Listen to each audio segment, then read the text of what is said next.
5. Okay, good morning.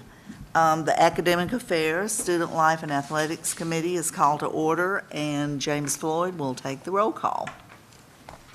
Trustee Baker. Trustee Boyd. Present. Trustee Cottle. Here. Trustee DeLay. Here. Trustee Freeman. Here. Trustee Jacobs. Here. Chair Smith. Here. Vice Chair Carbowiak. Here. Trustee Wright. Here. General Uber. Trustee James. Mr. Massaro. We have a quorum. All right, thank you. So our first action item is the approval of minutes. You've had a chance to read those. Is there a motion for the approval? So, second. Okay. Trustee Freeman made the motion. Trustee DeLay, the second. Thank you. So, any discussion about the minutes? All those in favor say aye. Aye. All those opposed? All right, the motion for approval of the minutes carries. And now we have three other action items today. First, we have approval of tenure and promotion candidates. Provost Burns, we have 28 tenure and 49 promotion candidates still. And please make the presentation. Thank you, Chairman Wright. You all remember that every spring meeting we come to you with a list of candidates who have gone through our lengthy and rigorous process for tenure and promotion. And so it's a happy day to bring this list. These are all people who have distinguished themselves in a variety of ways and have been reviewed at the department, college, provost, and president level. And so we bring them to you with our recommendation for approval. All right, well, okay, we have a, I just have a question. well, can we have a second Oh, sorry. first? And then I'll ask for questions. Second. Okay, second. So, question. It's a process question, and that is, there's a lot of folks listed here, both for tenure and for promotion.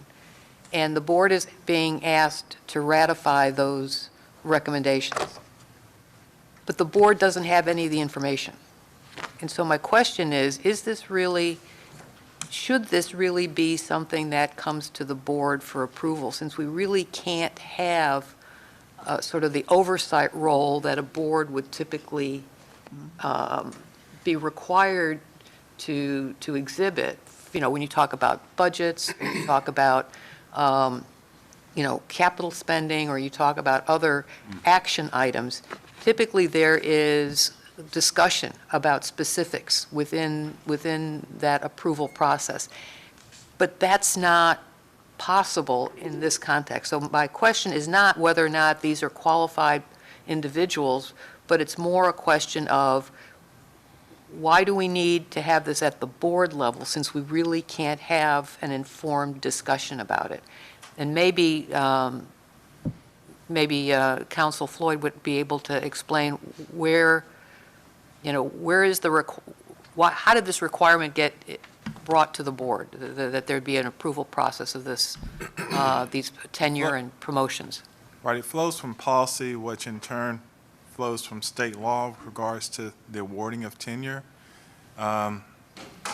It's within the board's purview to give that stamp of tenure upon personnel here or faculty here at the university.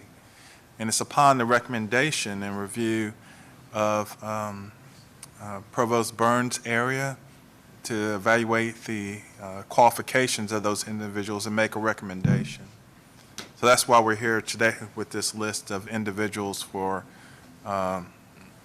promotion to the status of professor and award of tenure. No, I understand that, but I guess my point was, I was trying to figure out, where does the requirement for this sit? So you're telling me it's a matter of state law. My question was being raised because when I looked at the list, when I was reviewing the materials, it's like, wow, there's a lot of folks here. I don't know any of these people, and yet, as a board member, I'm being asked to say that I believe that these people are qualified, that I'm putting my stamp of approval on these recommendations because I've done my job. So That's really where I was coming Well, from. it's an interesting question, and James, are you saying that the state law requires that the board do it, or, I know that. I know the policy flows from Right, state law with regards to that, so Well, let me before take a the look at the LGIs, we policy have to make what- sure. Before LGIs, did Yes, the president make a recommendation to THEC? Yes. They had to make the TBR. final. I meant TBR, TBR would. and they made the final. What's the- Christine has a good and obvious point is, why is it brought to our attention if we really don't? Right. I'm not opposed to it, I don't know anybody, I'm assuming they're all well qualified, but And I will vote in favor. I'm not Me too. questioning that. It's just, I got. would you look into that, James? Yes, For the I'll look further next committee meeting? into that and report back in that regard. In my mind, there's a bigger question, and that is, what percentage of the faculty is a good practice to be tenured? And I'm speaking way out of turn, and General Huber's not here, but Army only has so many generals. That's all they've got. And I would think a certain percentage is a good practice. I'm not trying to stump the stars, but I'd like to know what percentage and how many we're losing, and we picked up 50. At what point, it has to go back to Joey's committee because tenure has to be financed. I will say, Becky Cole from my office has run the numbers, as she does every year. Our percentage of full-time faculty who are tenured has been remarkably constant at around 57 to 56, 57%. So now, and that is within sort of the norm nationwide. Now, are things changing around the country? Yeah, as you know, just from reading the literature, Florida. there's discussion about tenure and its proper role, but I'm comfortable with where we are. We have several hundred, non-tenured full-time faculty members in addition to this. That gives us a little more flexibility. So as an example, Mark, we have 28 new tenured professors. How many would we have lost in this period of time? 10? We only know of one today. Yeah, one. Actually, this year's, sort of oddly, it's the exact same number. If you just look at a one-year snapshot, we lost 28, we gained 28. Gotcha. But if you look at the total change year over year, we actually this year have, I think, 9 fewer. This year, we have 544 tenured professors, and last year was 553. So, For the next committee, I don't care about gumming up the board meeting with it, but the next committee, I'd like to know other percentage of LGIs, and then whoever we idolize, whoever we want to be like, what are they? And I think it's Yeah, a we'll do good piece of information for us to Yeah, always just for the have. next time. And we also, I think all realize it's a very competitive market, and we want to be sure that all the people that we're recruiting know that we're not trying to put a cap on tenure. We certainly want to have everyone who qualifies to be tenured, is my strong feeling on that. right. So, We did those numbers a few years ago. We'll be glad to update them and bring them to the next committee. all right. Excuse me, I did want to follow up regarding the state law that had referenced previously. I didn't have specific citation, but I do have it now. Tennessee Code Annotated, Section 49-8-301, sets out that tenure shall only be acquired by a faculty member in an institution upon positive approval by the board. So it flows from this statutory provision, which is reflected in our policy, which is referenced in your materials and in the summary lead up to the list of names. So it's a condition of state law that you, as the governing body for the university, grant tenure to the faculty as appropriate upon the recommendation of the president and staff. Well, thank you for that. I appreciate that. So I guess my question is, going forward, do we as a board want to have more information provided in the materials, similar to what Chairman Smith was asking about, similar to what Pete DeLay was talking about? What are the numbers? How are we compared to other universities within the state or within the LGI group? But it just seems to me that we as a board would want to have something more than a list, and just maybe some benchmarking or something, because I just, coming from the private sector and knowing that boards serve as an oversight body, it almost, and I'm going to say this and it's going to sound awful, it almost feels like we're a rubber stamp, because we really can't say this is, these are all deserving folks. I'm sure they are, because I know how rigorous the process is, but yet that's the whole point of a board, is that the board, as we've been doing earlier today, as in these committee meetings, is pushing back, asking questions, making sure that we're rigorous in our approach. And so that's what was raising my question on this process. So I don't know if it's something that at some point you go back to the legislature and say, this one don't make sense. So a point of clarification on that I think I'm hearing you right. So you're not looking at getting into the individual, you don't want No, we all this can't. information. We You're simply- just looking for what Chairman Smith is asking for is an overall trend. Well, I think The board trend, needs to know, context, are we in line? yeah, sort of what, and Okay. maybe to read into the record the process Yeah. that how did these recommendations come to the board? What was the process that was involved? Because I think we owe it to the board to be able to say, we're validating something that we have satisfied ourselves was rigorous, and that these candidates are worthy of tenure and promotion. That's my only point. I'm not Be happy to- questioning the. Happy to provide that. The only thing is, keep in mind that this is a 6-year process. So even if you found numbers this year that you thought were out of whack, you wouldn't really want to tell someone who's been through that 6-year process all the way and say, You can't, no, and absolutely, I think So it's just a matter of showing, Right. showing where we've been. You can use this over a period of time.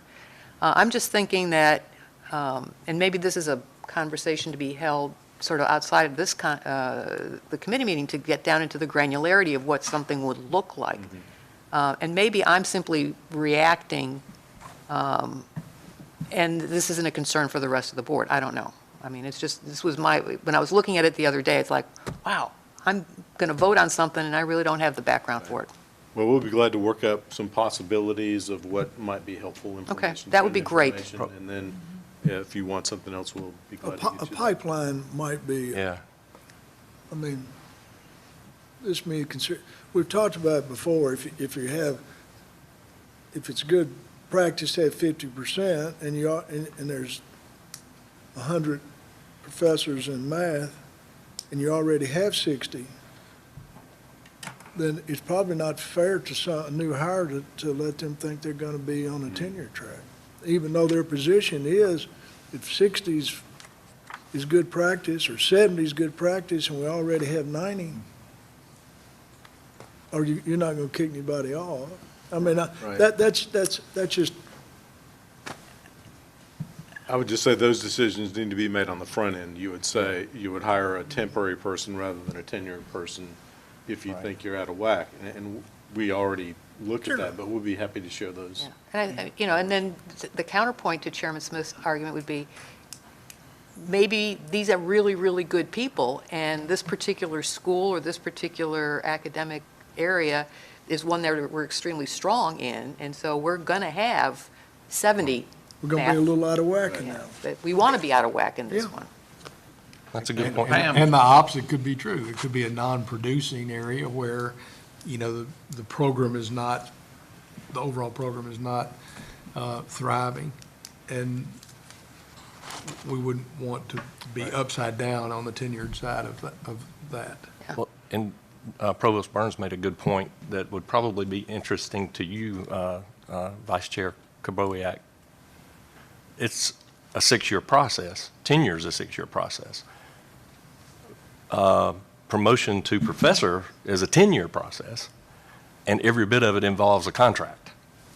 So, and what we talked about a little bit earlier, that adds another dimension to it. Right. So it's contractual. So if we're under a contract and these people met the guidelines, then So I There think they all of are. this is I really great understand. information. Yeah, you know, that's because great. I'm coming at this from a lack of context. Right. So I apologize if I've sort of Sure. derailed this no, no. conversation, but it's just helpful for me to point. learn more about it. sure. Well, and it feels a little bit to me like we're getting into management of the university some, so, and I think we obviously don't want to do that. So maybe just more information, maybe we can work on getting just more information. And I don't remember when or if we've ever really gone through a detailed description of the process, maybe just to Might be have that at a That's probably an future information committee update. Yeah. Be happy to do information. that whenever Yeah, you would that- like. I think maybe at the next committee meeting, we could go I through think the you'll- process. You'll be Because we're impressed. really voting on the process. We're saying we're comfortable with the process because we don't know the people. Right. Okay, so, So now we'll vote? any other discussion? All those in favor say But aye. before the vote, I have to Oh. recuse myself from the vote, Yes, Mr. sir. Secretary, because I'm one of the candidates for promotion, so. Well, that changes completely. There might be some additions or deletions. That mean we got to declare Yeah, nepotism? yeah, but you're gonna have to do something. That means you do know one. That's right. It's the only Probably one. eliminate one. So all those in favor say aye. Aye. Any opposed? Okay, the motion carries unanimously, and our next action item is approval of appointment of a Chair of Excellence, the Joey A. Jacobs Chair of Excellence, I might mention. And so in addition to being happy we can hear this candidate, I think we can say thank you to Trustee Jacobs for having this Chair of Excellence. Thank you. Absolutely. Thank you. Yeah, we're very grateful Thank for you. your support, Joey, and we're excited to bring this candidate to fill this job. You'll see in your materials his vita, What a resume. which is amazing. He's got a very impressive resume. I had a chance to talk to him when he visited campus. Very impressive person. I think he'll be a great addition and Good. will. So moved, madam. Okay, second? Second. Any other discussion? All those in favor say aye. Aye. Any opposed? All right, that motion carries, and we now have a new Joey A. Jacobs Chair of Excellence. The next action item, approval of degree under consideration, Bachelor of Science in Cybersecurity.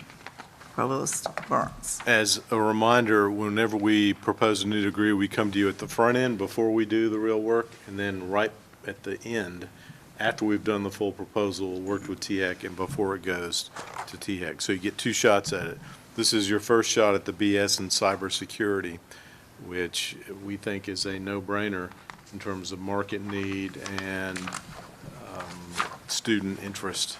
And we have the Chair of the Information Systems and Analytics Department here, Dr. Tim Greer, if you have specific questions, but you'll see some of the, in the background information, just some of the high-level details about the market need, the high salary.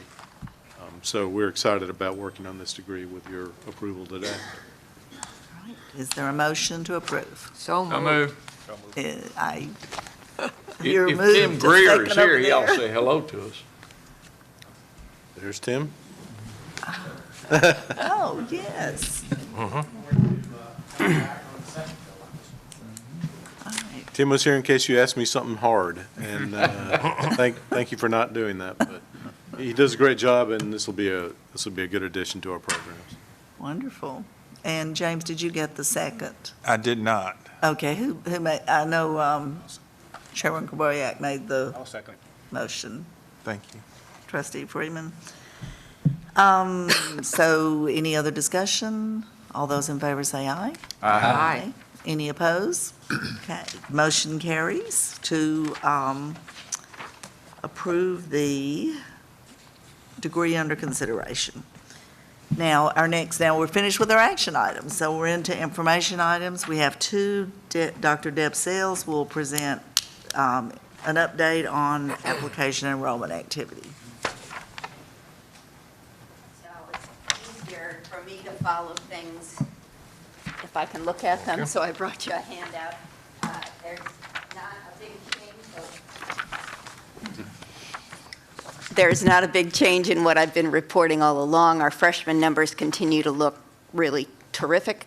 At this point in the cycle, we have taken in more applications and made more freshman admits than at any other point in the history of the university.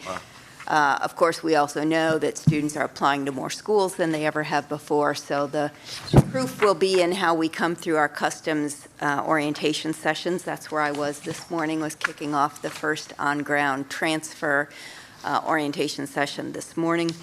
Those orientation numbers are also looking strong right now if we compare the number of reservations we have for custom sessions through the month of June with last year and the year prior to that, which is really the year I'm looking to beat, is 2 years back, since that was a good year for us. We're still looking very, very well. Dr. Sluter tracks all of our retention projections, and he's reporting that we're up at the undergraduate level in every category in terms of retention of our existing students. I also keep an eye on housing reservations because that's another benchmark for us, and we're up by about 300 as compared to last year at this time. So overall, I'm continuing to feel good about the numbers. June 1, we'll do our next monthly comparison, and we'll have these updated, but I internally do weekly comparisons, and they're tracking right on track. So we're looking forward to a good freshman class. We've had 2 freshman customs so far this summer. Our third one will be this Thursday. Really, from my perspective, the students look a lot more like they did pre-pandemic right now. Last year was a tough year as we did customs orientation for those new students, but this year they're starting to look more what we would call normal. They're happier, they're more connected, they're more willing to be engaged in some of the conversations we're having with them. Same is true with their parents. Some lively conversations in the parent session that I do in the afternoon with them. So we're feeling pretty good about how things are looking for fall. That's all I have. So quick question, what is special? Special is special. It's people who don't fit into the other category. So those would be people coming back for a second degree, so they're not really undergraduate students starting over. They're here for a special teaching credential, those sorts of things. People that don't fit easily into the other categories. So an international student wouldn't fit in that category? No, they're already counted in as freshman transfers or graduate students in many cases. Got it. Thank you. Yeah. Thank you. That's an exciting report. Amazing. So great job to everybody involved in that. All right. We are on our last information item, OER, Open Educational Resources. Cheryl Torsney is going to present with a couple of other presenters. Thank you. Thank you very much. We've got a slideshow for you, and they need to start it for us. Back it up. There we go. I'm Cheryl Torsney. I'm the Vice Provost for Faculty Affairs, and I am here with 2 of my great partners, Erica Stone, who is an Assistant Professor of English, and Natalie Hoskins, an Assistant Professor of Communication Studies. They are part of our OER team, along with a bunch of others who have been here with us from the get-go. Some of them are no longer with us at MTSU. Former Dean Bud Fisher, who is now Provost at Western Kentucky, Dr. Kim Godwin, who is here with us at MT Online, Suzanne Mangrum at the James E. Walker Library, Dean Kathleen Schmand of Walker Library, Scott Hopt with Instructional Technology, and Dr. Ryan Korstange, who is now at THEC. So we've presented to you before about OER. This is just a reminder of the definition of OER. They are teaching, learning, and research materials that are either in the public domain and so easily accessible and free, or licensed in a way that provides us with all kinds of access. And we are able to use the 3 R's with these OER materials: retain, reuse, revise, remix, and redistribute. This is the definition by Creative Commons, which is a nonprofit organization over 20 years old, whose mission is to expand access to educational materials for student and faculty use. This is a timeline of MTSU's engagement with OER. With the launch of the Quest 2025 in October 2019, OER was one of the elements that will contribute to student success. We made an OER presentation to you in November of 2019. There was a commitment from the MTSU bookstore to support OER in early 2020, and that was part of the Barnes & Noble response to our RFP. OER, they're on board with us. MTSU won a $100,000 TBR grant in fall 2020. We funded 25 faculty grants in 2 learning communities. Faculty began drafting and building OER for more than 25 courses. And here we are at the end of spring 2022. Between fall and spring, we have saved students over $150,000. We have just gotten word that we have won 3 new OER grants from TBR. Introduction to Education has brought us $45,000, expository writing, $30,000, and public speaking, $5,000. Good morning.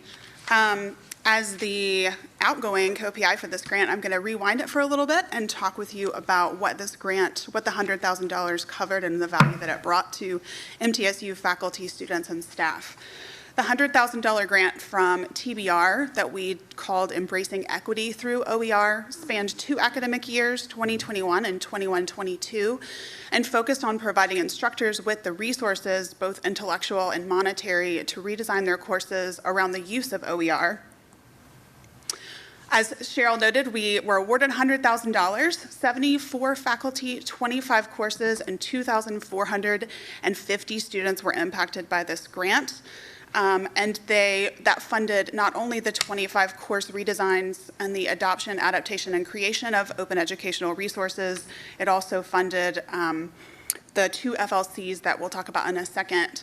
Overall, in the last 2 years, we saved $154,000 in textbook costs across those courses that engaged in the redesign. We've continued to create a culture for supporting and sustaining OER at MTSU through a variety of resources and sustainable processes and practices across the institution. So first and foremost, we are publishing and continuing to publish research and resources on our OER website. I'll pass around an additional handout to Rick to distribute as you'd like. That has additional information on it and a link to our website should you want to peruse. In addition to that, we've connected our faculty who are interested in OER and have continued to their work past this grant-funded work, connected them to a network of faculty across the state, across all 3 regions of the state. I'm new to Tennessee, and I just learned there are 3 regions. And we also have published several blogs about our faculty on our MTSU OER blog, where you can read specific information about what our faculty have been working on. We had over 200 Zoom and in-person workshops to support the development of OERs, and we've had over 640 unique YouTube visits to those that have revisited those trainings. We funded 2 FLCs that were run out of our LT and ITC. We are continuing with a steering committee of 6 members and a faculty advisory council that is interdisciplinary of 12 members. Those names are on our website for your reference, and we are continuing to support OER across the institution through collaboration with the Jewel, the LTNITC, and MTSU Online, which includes the funding of our new platform, Pressbooks, which is where we're publishing the majority of our new OER resources.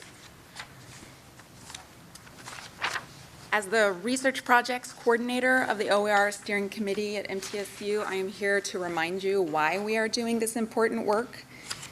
In the fall semester 2021, we administered a survey to students while the grant teams were implementing their OER projects to assess the impact of two specific OER pilots, one in the English department and one in the Communication Studies department. Almost 600 students were surveyed at this time, and I designed the survey to better understand student perspectives about textbooks to help us to understand if OER were appropriate at MTSU, and to compare performance between two groups. One group of students that were enrolled in courses that were engaging with OER that were free and available on the first day of classes, and another group of students who were enrolled in courses that were requiring them to purchase or rent textbooks that were representative of students from the standard or control group, if you're more familiar with experimental terms.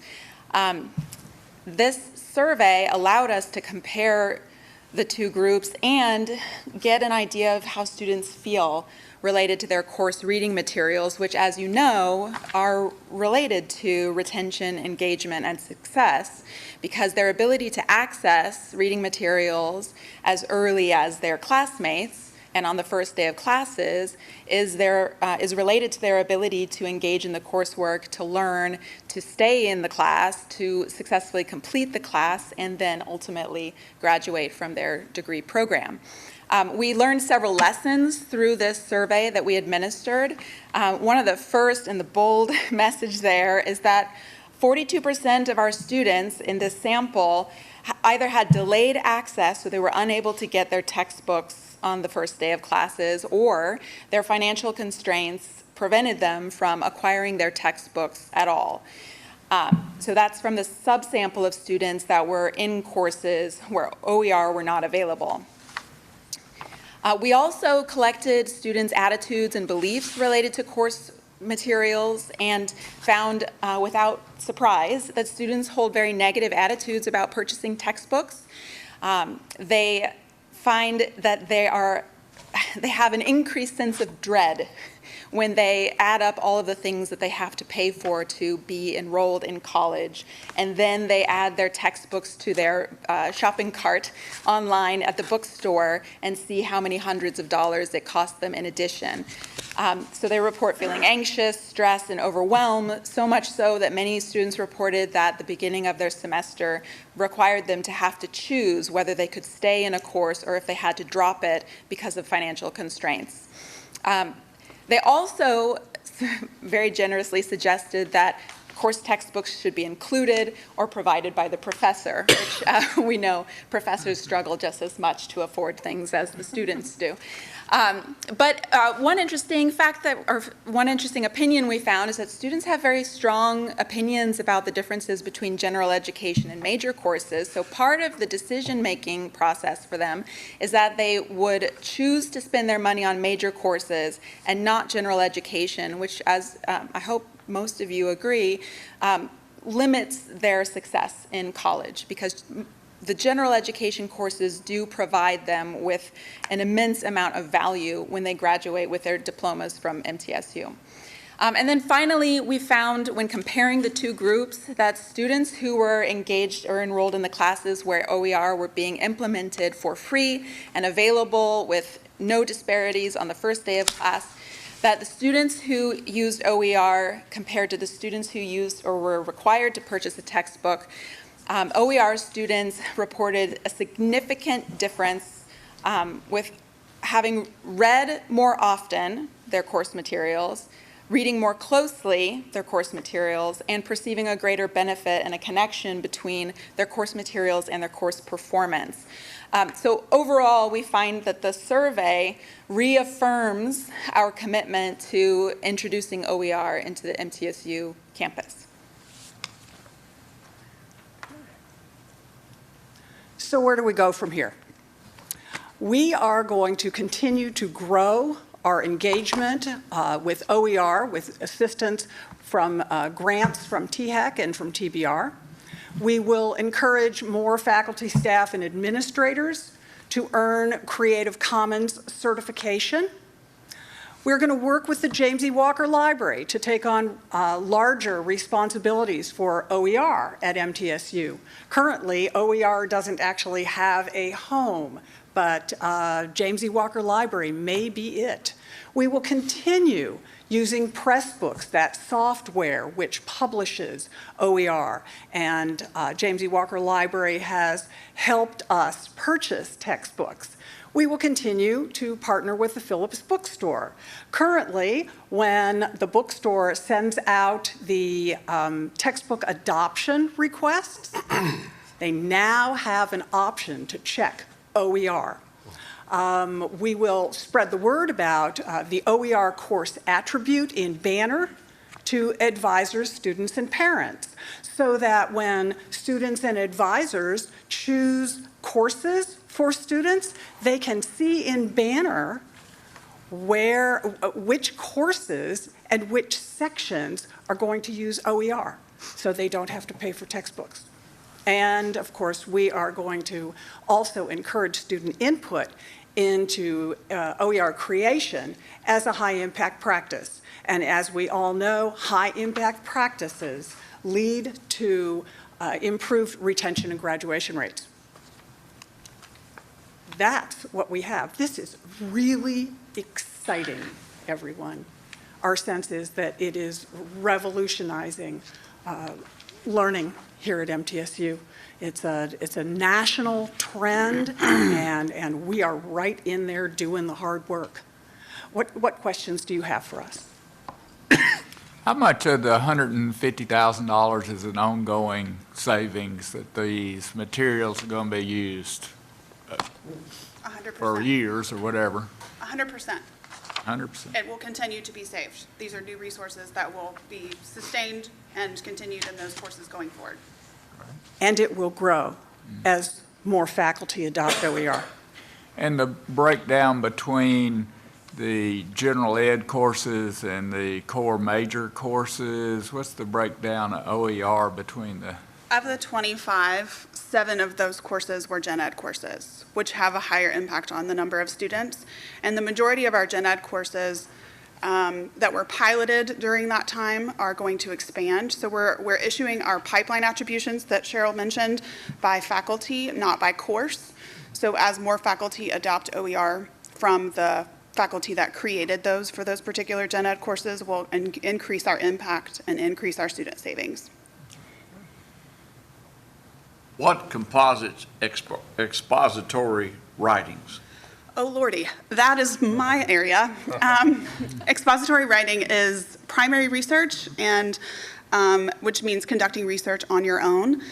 This course number for this course is English 1010, and I'm the Associate Director of Gen Ed English, so I oversee this with my director. In addition to primary research, we teach them about information literacy and critical thinking, and they engage with a variety of genre analyses, including public and academic types of genres. So the minutes that you have here today are an example of a genre that they might explore, menus in restaurants, academic research papers, those kinds of things. Thank you. Anything else?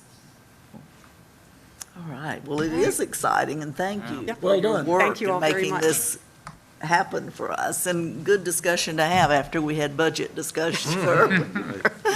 Okay, we do, I fibbed to you, we do have one more agenda item. We are going to have an athletics update since we have Lee DeLeon representing the athletics division.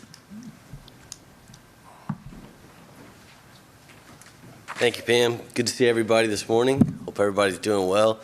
A lot of great reports. So it's such an exciting time here at MTSU and an exciting time to be a Blue Raider. So I'm here to talk a little bit about what's going on in athletics. Chris is at the Conference USA meetings in Destin, Florida this week, and I'm honored to get to represent him in the athletics department. My name's Lee DeLeon. If I haven't met you yet, I've been here for 6 months as our Deputy Athletic Director. And man, my family and I love it here. We're so thankful for the way that you guys have welcomed and embraced us, and I would be remiss if I didn't take a second just to say thank you to all of you for embracing the De Leons here into the MTSU family. What a blessing it's been. Quick update, starting with fundraising, one of the areas that I oversee, we're having a historic year from a fundraising perspective, and a lot of it was done before I ever got here, which is kudos to Joe Bales and Steve Smith, who's been very helpful with our fundraising efforts. But our total athletics giving for this year is over $8.2 million, which is our largest fundraising year ever. And that's a 277% increase from last year. The Build Blue campaign, as you all are aware of, is a huge priority for us right now. Our goal when we launched in November was $15 million, and I'm pleased to inform that we're at $15.34 million, so we've surpassed that goal. And of that $15.34 million, $10,031,317.74 is cash in the door. So we have received that funding already. And if you combine that with the $61 million that we received from bonds, we're over $71 million cash in hand for the Student Athlete Performance Center, which is phase one of the project. So that's a $66 million project, and we are, as Bill mentioned earlier, on schedule and on budget. Speaking of facility updates, the outdoor tennis complex begins construction in July. So we're just a couple months away from starting to see dirt moving over there along Middle Tennessee Boulevard. That's a $5.3 million project. Will be completed a year later, so next summer, 2023. The Student Athlete Performance Center, as I mentioned, $66 million project that begins in December, as soon as football season is over. And that's going to be a phenomenal first-class facility, put us on par with anybody in the country from that perspective. And then you've all seen the Murphy Center windows going in right now, which is a huge upgrade, and that will complete in August. So that's a quick Build Blue fundraising and construction update. As far as our competitive success, it's been an amazing year. We're not quite done yet. Baseball is in the Conference USA Championship this week.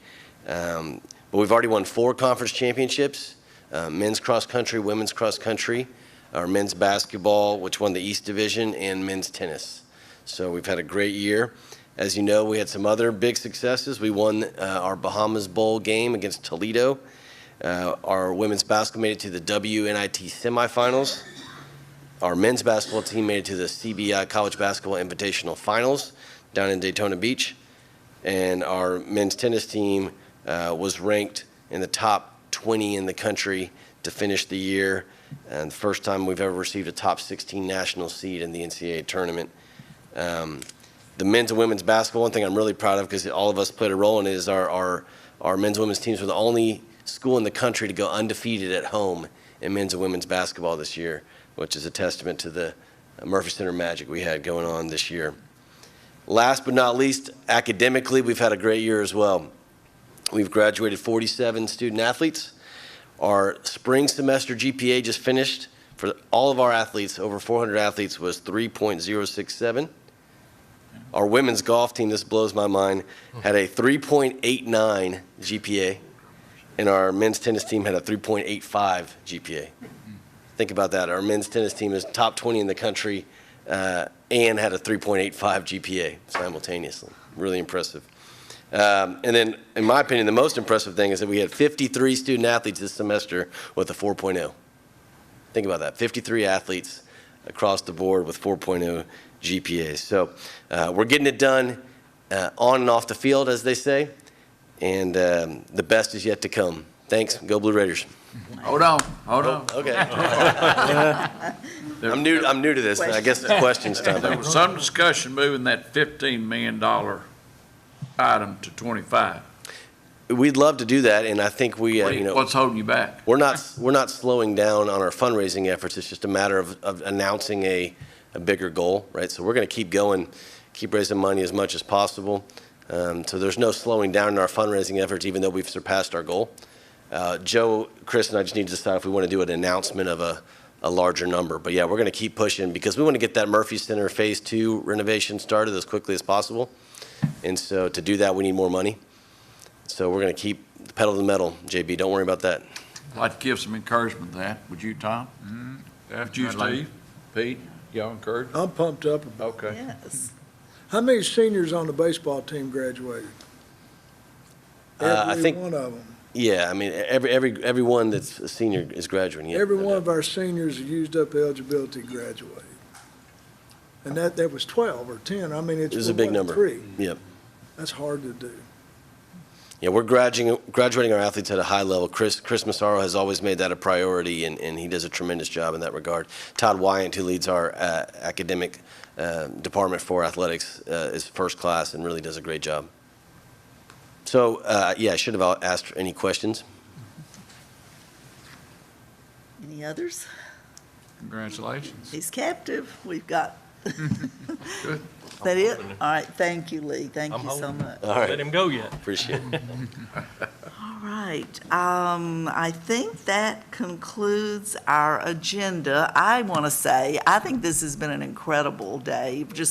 I think I had the great luck of I'm pumped up too. Good. I mean, we heard great things. We heard about academics upgrade, we heard application statistics, we heard what we're doing in OER, and now we ended hearing about this athletic success. So I'm happy. I know everybody else is. So thank you for being here, and the meeting is adjourned.